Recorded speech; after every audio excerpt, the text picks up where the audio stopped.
Hey again, YouTube. We got the other side staked down, got a center line up, and just wanted to show you the interior of this. You know, I'm a pretty big guy. I'm 6'3", pretty big in the shoulders, and you can clearly see we've got a USGI wool blanket here. That blanket is 5 feet wide, so you can clearly see that, you know, for my family, this would be plenty good size. Now, if you had, you know, 2 adults and 3 children, or if you had, say, you know, 3 or 4 adults that didn't mind sleeping close, this would be plenty big enough. You know, as opposed to just a, you know, poncho shelter or something like that. That's not going to cut it for more than, you know, 1 or 2 people. So we've got a few things on the outside to show you here, and just not really anything different than what we did on the first side, but what we've got, we put a center line in. What that does is it pulls up the sides of that tarp to give you some room. So in the process of putting that center line up, all we did was loosen this right here, and we loosened this line from the grommet on the tarp, and we put that line in, pulled it tight, and then we tightened this back up. You know, you don't want to have a whole great lot of tension on one of these tarps because they will rip. You want to have snug, they'll stretch, but you don't want to, you know, you don't want to put a trucker's hitch in this and just pull it as tight as you can, because you will rip these tarps. Now, a few more little details here. If I was going to set this tarp up to stay in it, I'm doing this video to show how to set up a tarp. If I was going to set this up to stay in it, I would have stakes in these grommets, these center grommets here. I don't want to deal with pulling all those stakes out at the end of this video. And also, you can see I've got some trees over here on this side that really don't matter as far as, you know, having this set up as a shelter, but you know, I would have to somehow modify things to go around that tree. Probably just taking a loop of paracord, tie it around. That's one example. If you can't find a perfect spot, find the spot, the best spot you can find. You know, we're in some really thick, tangled up swamp here.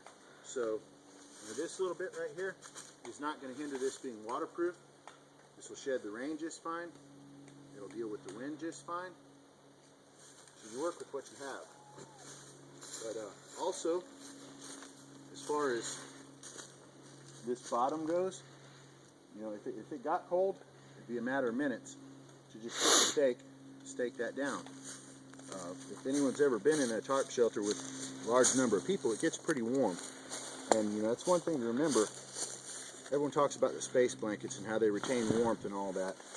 Any non-permeable membrane that's waterproof, windproof, will retain warmth. That's not aluminized, but if you wrap up in a piece of painter's plastic, you wrap up in one of these blue tarps like this, you wrap up in one of these, or if you put one between you and the atmosphere, this is going to retain warmth. This will retain warmth. A piece of painter's plastic or a tarp will keep you alive because it stops the airflow and the convection from pulling the heat away from your body. So these shelters like this will warm up a lot. When you have your breath in it, you've got your body heat in it, these shelters will warm up. You know, now if you get cold at night, you want to seal up the end. Also, all you have to do, once you got everyone in there bundled up, all you have to do is untie this sky line right here, pull it through,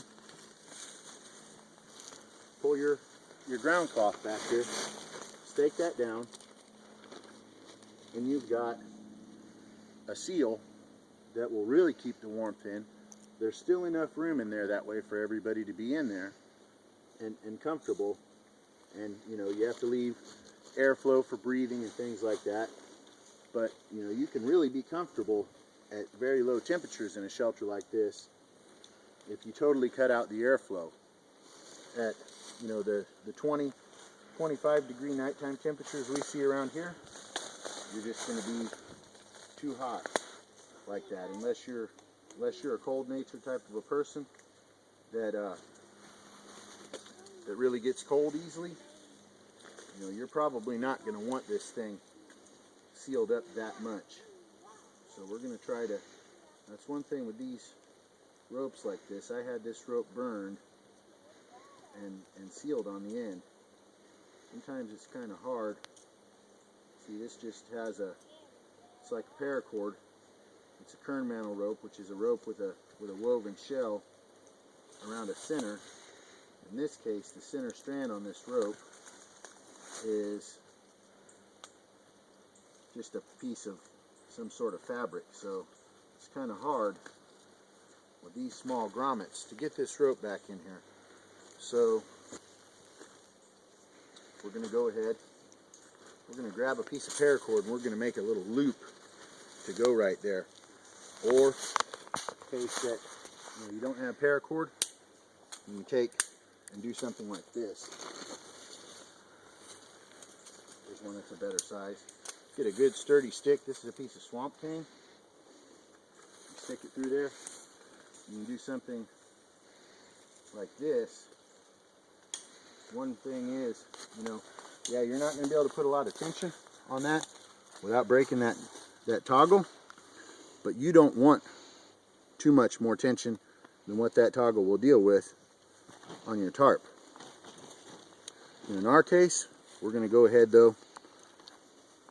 That's just, you know, a last resort emergency measure.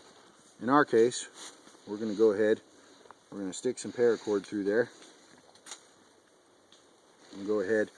The inner strands slide along the inside of the outer strands on this. So sometimes you get into a situation where you're trying to thread this stuff through something, and it's just like the problem I had with that other stuff a minute ago, except for this is small enough you can make do. Sometimes that kern mantle, what's called a kern mantle rope, a paracord, mountain climbing rope, anything like that, if you ever cut it, it can be a real pain in the butt to deal with. So we're just going to make a loop. You're going to secure it very simply here. A double overhand knot. Okay, make sure we're tight. And we're going to use that to secure our line.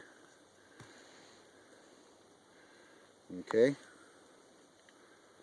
So there we go. But anyway, you can see this is not intended to be an exhaustive study of everything you could possibly do with one of these tarps.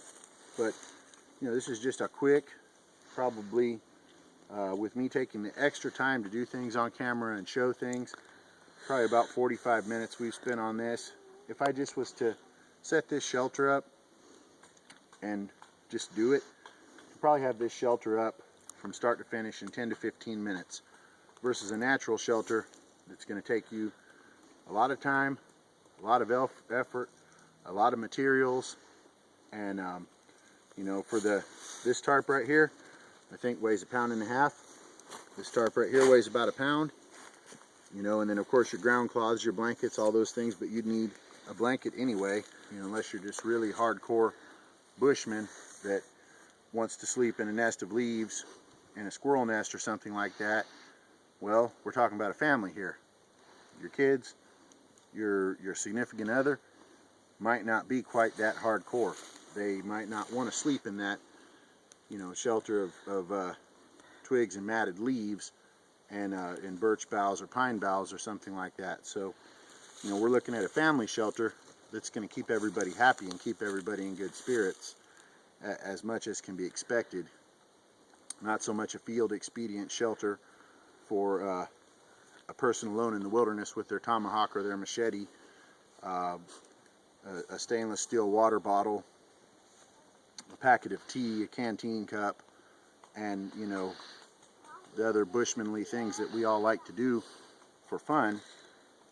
In a situation where, you know, you might need to build one of these shelters, you know, it might not be so much fun for everybody, for the little ones, for your significant other, and every little comfort that you can afford will be appreciated. So, you know, that's the intention of this. But you know, if anyone has any questions, if anyone has any comments, if anyone has any constructive criticism to offer on any of the videos that we made, we're new at this. We're making these videos with no editor, on a cell phone, no way to cut the video, anything like that. This is just, you know, me speaking from my heart about something that is important to my family and I. So, you know, we definitely would be glad for any kind of feedback anyone wants to offer. Thank you for watching. Have a nice day.